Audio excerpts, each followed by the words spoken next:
The floor was vibrating, the walls shook, pathetically trying to withstand the shifting below the foundation of the apartment complex. The television fell over, coughing up shards of glass in its last breath. I cursed all the money wasted, calculating the price of the setback in my head. Outside my window lay a contrasting scene of a magnificent sun shining over the city. Inside my head, though, I was miles away from it. I was tossed back and forth without an end in sight. I had likened my situation to being a reluctant passenger upon Sharon's ferry, riding the tumultuous rivers of hell straight to its depths. I could see the televised warning in my head as I stumbled. The university's Richter scale was reading a minor earthquake, but they didn't say it occur after the one that would cause the building to collapse upon me. I had never experienced an earthquake before, and anxiety's overtly heavy breathing became a schizophrenia I couldn't get rid of. Attempting to keep my balance, I began to make my way to the doorway to my apartment bedroom. A particularly strong tremor pushed me back. I began to steady myself, stepped on a long piece of broken television screen. I didn't have the strength to stay on one foot. The shard that entered through my heel was too painful. The bloodied floor didn't stop shaking. The earthquake was too powerful for me. I began to limp a step, trying to put as little weight as possible on my injured foot. My timing was off, and then I fell. I opened my eyes. I was laying face down on the carpet that was stained with my blood, and it had now browned into a gross reminder of my accident. At least I hadn't bled a large enough pool to erase. There was an indentation in my temple, a pocketed wound that dug deep past all the caked blood. I could feel a scabby layer of blood over the part of my face below the wound, and picked it off. After testing them, I found my wounds yielded no pain, so I rolled over and sat up. The lights were off. A digital clock had survived, displaying nothing. My cell phone was on the floor in the kitchen, the screen in pieces from being knocked off the counter onto the tile, and the curtains were closed. Strange, as I usually always have the curtains open. I tried to recall the details of what had happened. Had the curtains been open? Seemingly insignificant, though. I decided to find out how bad the damage was. After a preliminary glance, I saw the outlines of a trashed apartment. Almost everything that could have been broken wasn't just broken, it was destroyed. The side table I dented my head upon had a corner painted in dark red, all meaningless items now, though I wondered if they had ever been anything more. I pulled the shard out of my foot fluidly. Perhaps the nerves had been killed. I stood up, walking over into the kitchen to wash the blood off my face completely. Turning the faucet had no effect, and I began to wonder just how bad the earthquake had been. The multiple stories of the apartment complex had survived, but what about elsewhere? How many buildings were brought to their knees? How many were now homeless? In the ensuing days, would we have food or drinking water? How would the local common man get by now that his workplace was destroyed? Who was dead now? I could see the casualties in my mind. People crushed by their homes or impaled by the metallic odds and ends that supported the growth of skyscrapers. And then I could see the ones it hadn't killed, the ones lying under a pile of debris, hoping the suffocation would be quick. The curiosity that lay behind the door leading out of my apartment distracted me, and I quickly forgot each and every death I had just contemplated. I walked to the door and opened it. My peripherals caught the blandly painted black 8 on my door, and then I was greeted with more darkness. I stepped out, looking down the hallway. The ceiling had collapsed, blockading any conventional exit I might have been able to take. I was furthest from the elevator, neighbored to the left and across the hall. I took a look at my neighbor's door, seeing a blandly styled 5. I wondered about it. Was this always number 5? Where was the logic in this numbering system? I couldn't keep my focus upon it, though, and walked up and knocked upon it. No answer. Another knock, harder this time. Seconds passed. Am I all alone? I heard the lock turn and the door open slowly. A boy appeared, He seemed to be about 12 years old, rather young to be in an apartment alone during an earthquake. He quickly stepped out, closing the door behind him. "Hello?" he said, looking up at me. I stayed silent, looking back, though not quite sure why. He was an average-looking child, black hair and an unassuming visage. I felt a subliminal urge, a desire to remember if I had ever really seen him around before. "Hello, are you all right?" I asked finally, eventually dismissing the question. "Yes, are you?" he asked in a peculiar way, looking to the wound on my temple.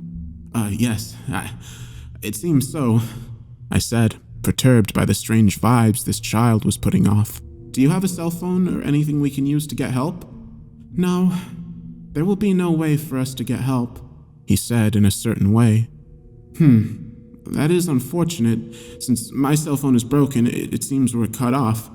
Where's your dad?" "I don't know. He's been gone for a really long time. I wish he could be here." "Oh, I see. I'm sure he's fine, he's probably on his way here now to check up on you. Perhaps he's downstairs right now, and all we have to do is find a way down there. Is there a fire escape or a building next to the window in your apartment?" "There's no way out." A cold reply, especially for one so young. Mine is a straight drop down as well. It seems a few floors above us have consolidated themselves here," I said, walking towards the mountain of debris. There wasn't a single gap, and it extended well past the floor on the next level. I turned back, and the boy stood there, looking at me. "What's your name?" I asked. "Victor, or Timothy. That's my middle name. Timothy. I really like that name." "Well, since we aren't getting anywhere from being out here, how about we go back into my apartment? We can look out the window and see if we can't get an idea of the situation." He nodded, and I walked up to my apartment, ignoring a vague feeling of strangeness upon glancing at the painfully bland 12 painted upon my door. Victor came in, and I closed the door.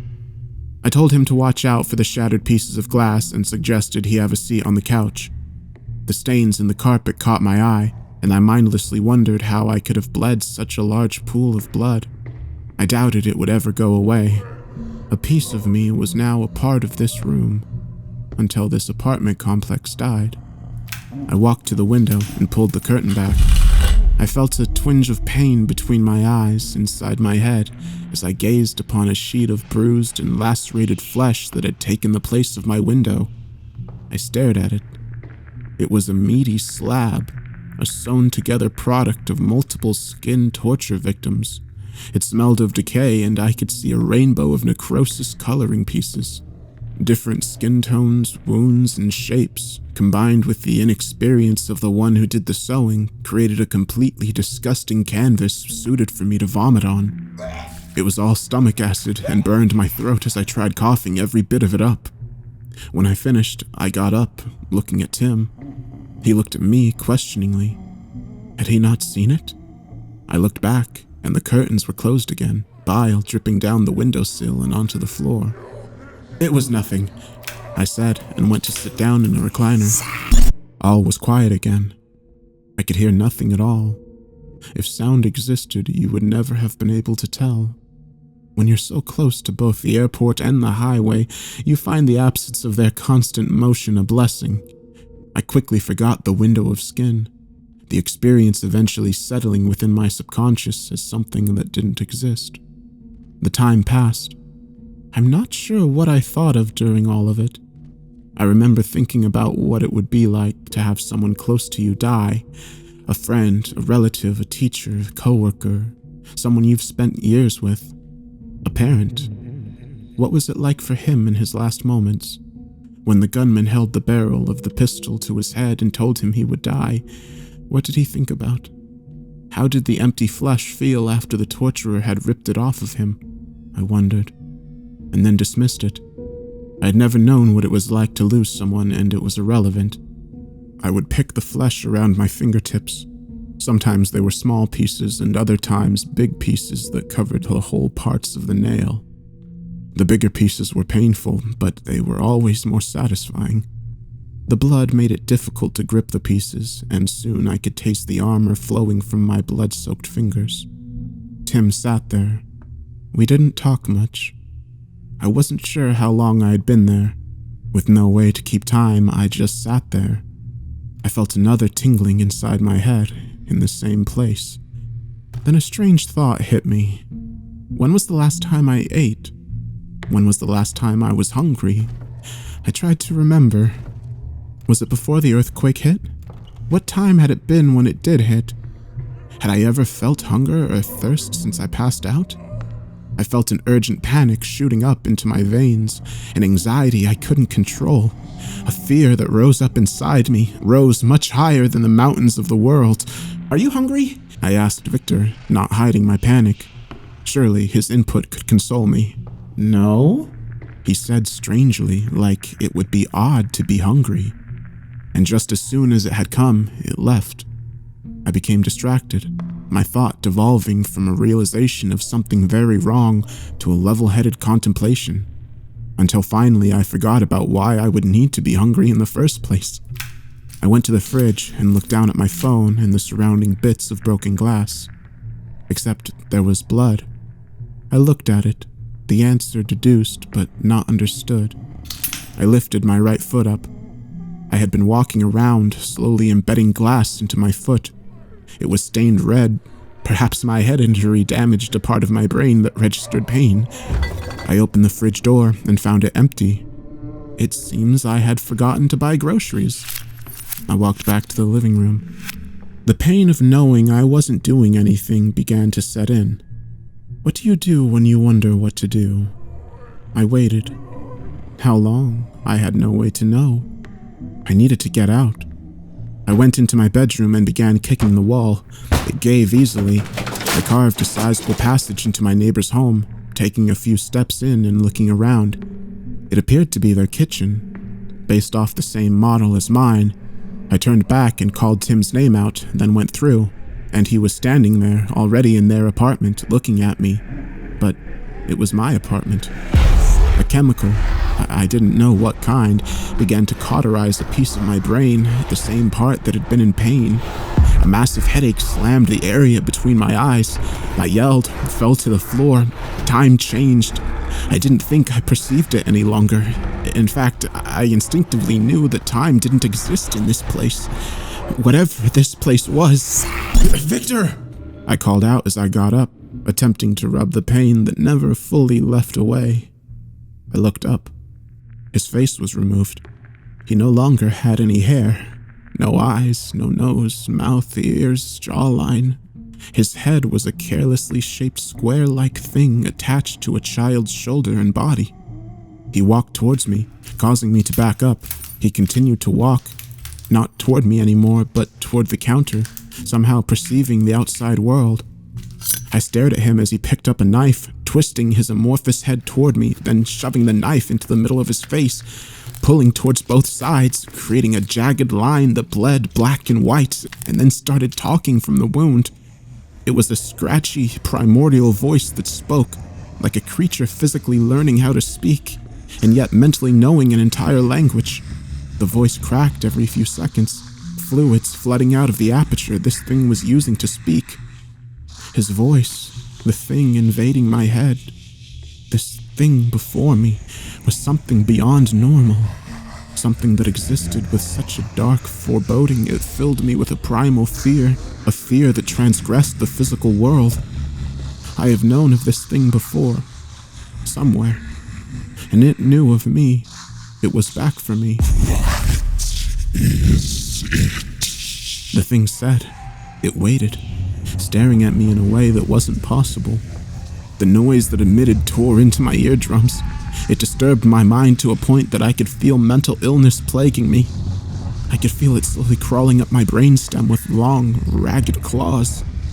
It was as if someone had controls on what I perceived, and they started to play the question over and over, speeding it up, increasing the volume, echoing it inside of itself over and over. It hurt in a way that was indescribable. Everything that I was, everything I am, and everything I shall be was deteriorating because this voice had wanted it so. I lifted my hands up, preparing to yield anything and everything I could to the thing when I saw my fingers. They were picked, gnawed and in most places infected. Each nail had been removed, and the fingertip was nothing more than a swollen, bulb-shaped piece of me covered in vessels of a deep red and pus of a sickly quality. I took a breath, and then I felt a little different. My head changed. My perception changed. I could feel something firing through my brain. It felt hot. It was fire firing through my brain. Something was wrong. What was happening to me? I got sick. I could feel the fire in my stomach rise up, and it came out of my mouth over the floor, but it looked like there were bits of flesh, bits of my fingers. Had I eaten my fingers?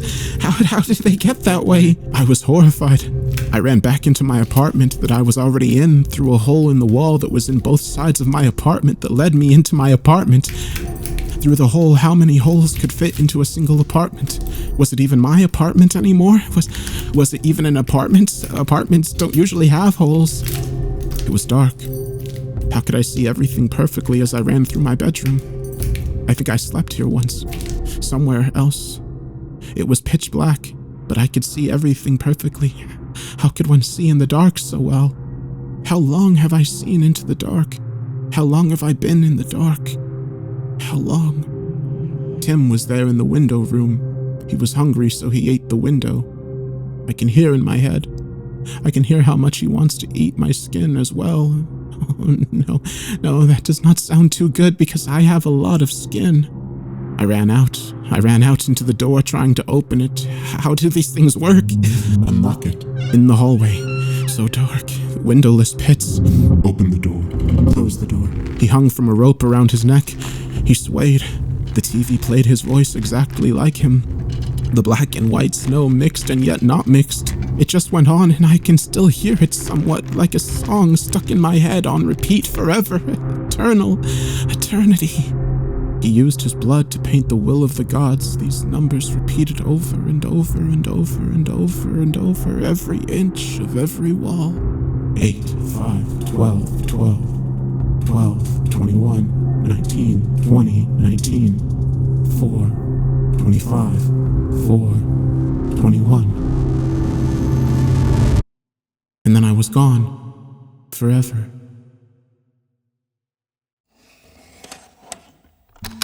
FPD, non-homicide death report. Date 7/15/20. Time 2:15. Investigating officer, Officer Starnud. Incident, accidental death. Location of incident, 6135 North Styx Avenue. The deceased's name was Victor Alzwell, age 19. Subject was found approximately 15 minutes after the earthquake of July 15th, 2020.